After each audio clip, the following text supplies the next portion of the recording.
one of these famous vegan cookies that everyone's been going on about and had some pretty nice sandwiches. Now we're just chilling on the flight. The aim is not to nearly miss this one as we've got a habit of doing. She's really sociable, as you can see.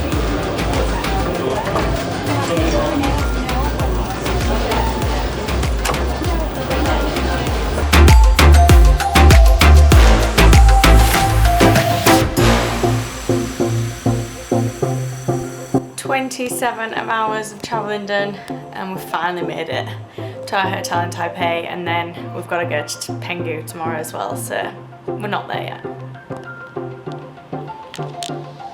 We have arrived at the internal airport, ready to fly to Penghu.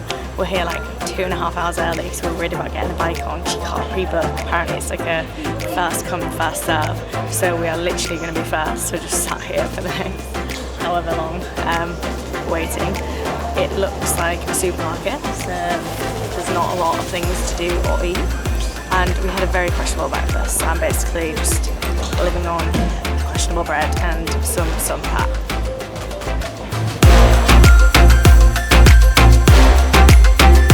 We arrived in Penghu after the world's scariest plane I've ever been on.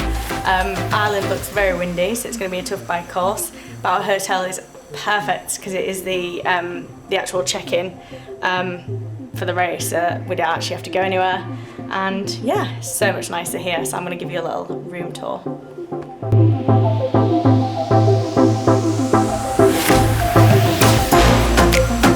After the most stressful couple of hours we've had, considering we've also been travelling for like a ridiculous amount of time, which was pretty stressful, we built the bike. I say we loosely because it was mostly Sam, but we did it.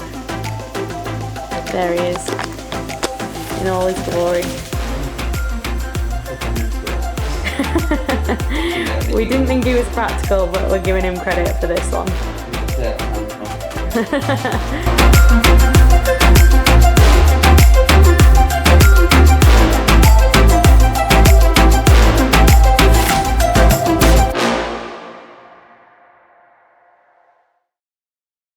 Bike recce done. Scariest ride of my life. The wind is ridiculous. Don't know why I was worried about the heat because it's not even an issue. Well, it might be on Sunday, but it's just the fact that it's like Lanzarote winds. Yeah, it was actually an effort to stay on my bike. I was gripping on for dear life, so that's a bit of a worry. Apparently we're getting the back of a typhoon, so hopefully we are seeing the back of it now, and we've got 2 more days for it to get better. So me and Sam are just gonna go get a coffee, and then we're gonna have probably an early-ish dinner as well, and then that's it, recover. This is the Ironman bag, which I'm very happy about because it's so different to all the other ones. It's way smaller and it's got a laptop compartment, so I'm very pleased with that.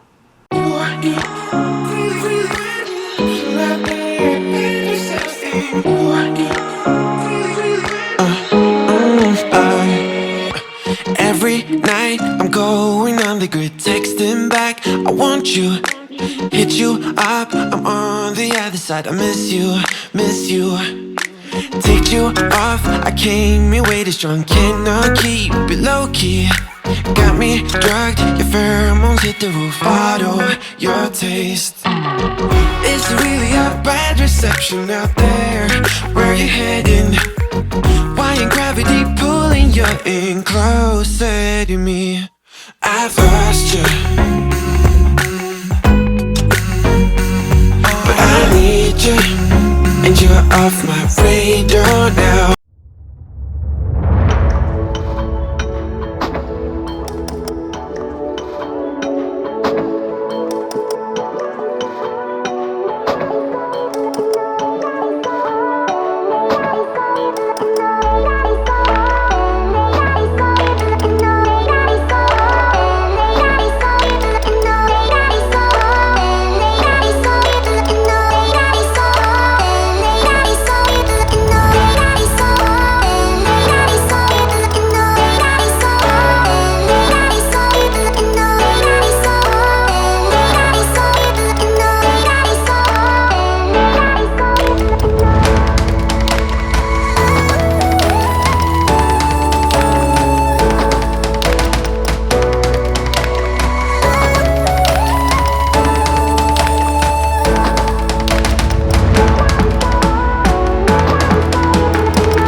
we are getting picked up from a member of the live team, and then we're going to go out for some lunch and explore the live store in Taipei. He's just chatting the rubbish. I am going to do a race report, like tell you all about it after today.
We are now in our last hour in Taipei. We flew here from Penghu, spent 24 hours here we did some stuff at the live store, which was really good, which you'll have seen. And then we basically spent today exploring the whole of Taipei, which was a bit easier than Penghu. We could eat some normal food, which was nice.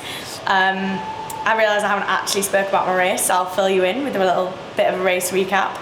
If you've seen my time and you're probably wondering how I managed an 8-minute swim for 1.2 miles, the swim was cut short to 400 metres, so it was actually shorter than the transition, which was 500 metres, which I was actually really happy about. The weather was ridiculous because we were catching the back of a typhoon, so the waves were crazy, so even 400 metres was ridiculous. I decided to go non-wetsuit because I'm quite slow in transition, and I figure I wouldn't lose that much time over 400 metres. I did, I was pretty slow because the waves were mental, but it was fine. I got out and I felt quite fresh, obviously. T1 was really quick for me, which never happens, even without a wetsuit. I'm never normally that quick, so that was good. I was in a really good position as well, so I was like right near the exits. I was straight out on the bike. The bike didn't start as well. I lost my front bike bottle straight off my bike, so it hit my wheel, smashed everywhere. That wasn't an issue, it was more the fact that I was then going to be a bottle down, which meant I was only going to have one bottle per food station. The food stations were not very frequent, and even if there was, it was ridiculous heat, so I was very concerned I was going to be very dehydrated. Then about 6 miles in, a pack of stray dogs went in front of me, so I thought I was going to die. And at one point there was also a parade and fireworks in daylight, so you couldn't see the fireworks, and I genuinely thought we were getting shot at. It was a ridiculous bike course. We literally explored the whole island. If you look at my Strava, we just basically did 2 loops of every single bit of the island. Saw temples, went across bridges, but it was the hardest bike I've ever done. The winds were just absolutely terrifying. It was so tough, harder than Bolton's hills or Zurich's Heaton hills. It was ridiculous, but so I was quite pleased with a 620 bike.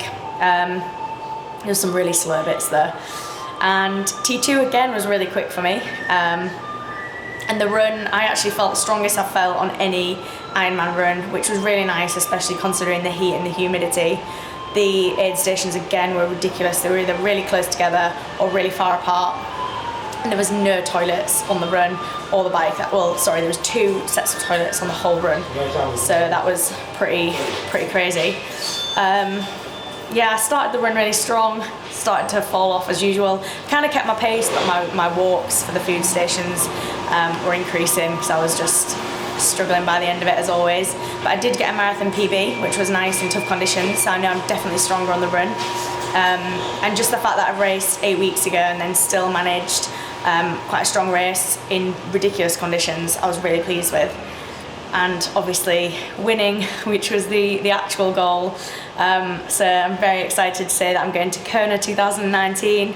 It was the first race to qualify for 2019, so it was a very nice feeling going up and getting my coin and my flower, whatever it's called. We also got a t-shirt and a towel, and yeah, it was amazing. So it was the weirdest race. My arm's getting really tired. It was the weirdest race I've ever done, but obviously my favourite. My breakfast, I didn't mention my breakfast, but they give us a food international box, which was a ham and cheese sandwich and a cheese scone. So I didn't eat that. I had a mug of cornflakes with water. So my nutrition was horrific, basically, for the water. I had the most horrendous breakfast for a tough day, but it was perfect in all its weird and not so great ways. I just wanted to say a massive thank you to everyone who wished me luck before I came, obviously to this one who came all the way to Taiwan with me without even questioning it. Liv especially, the brand that I am an ambassador for, they were a massive part in helping me get here, as well as a few others, and Simprove as always for keeping my gut very happy and healthy, especially when I was like eating some ridiculously dodgy food. So yeah, just a massive thank you to all the people that wished me luck and congratulated me afterwards, and I'm excited to take you on all my Kona training because there'll be loads. The Kona span, you've got a year of it now, so thank you.